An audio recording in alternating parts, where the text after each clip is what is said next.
Paytaxtda mikromobillərdən istifadə edənlərin təhlükəsiz və rahat hərəkəti üçün zolaq şəbəkəsi genişləndirilir. İnşaatçılar prospekti ilə kəsişmədən keçən yeni velosiped və skuter zolağı digər velosiped yolları ilə əlaqələndirilərək daha kəsintisiz marşrut yaratmağa imkan verəcək.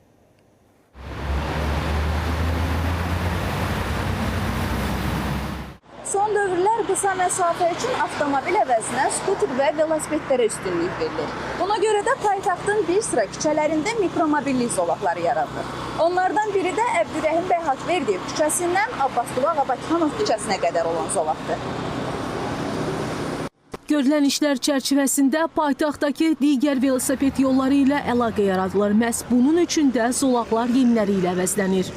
Hazırda bu işlər Yasamal rayonunun İnşaatçılar prospektində görülür. Mən xüsusilə qeyd etmək istərdim ki, bu mikromobillik zolağı bu prospektdə yaradılarkən hərəkət zolaqlarının eyni standartlara uyğunlaşdırılır və hərəkət zolaqlarının sayı dəyişməz olaraq qalır. Yaxın zamanda yol nişanlarının və təhlükəsizlik sədlərinin quraşdırılmasına da başlanılacaq.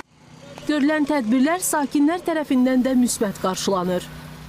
Skuter sürmək üçün yaxşıdır, heç bir narazılığımız yoxdur. Biz istəyirik ki, sərbəst sürək. Yeni velosiped yolu ilə bağlı çox sevincliyəm. Bayaq elə sürürdüm və gördüm ki, çoxlu maşınlar var. Elə yeni açılan, yeni çəkilən yoldan istifadə edərək çox rahatlıqla sürə bildim. Biz tələbələr skuterlardan daha çox istifadə edirik, mənzilə daha tez çatmaq üçün və həmin zolaqlarda yol üzərində sürmək təbii ki, bizim üçün təhlükəlidir. Ona görə də bu zolaqların artırılması məncə daha əlverişli olar.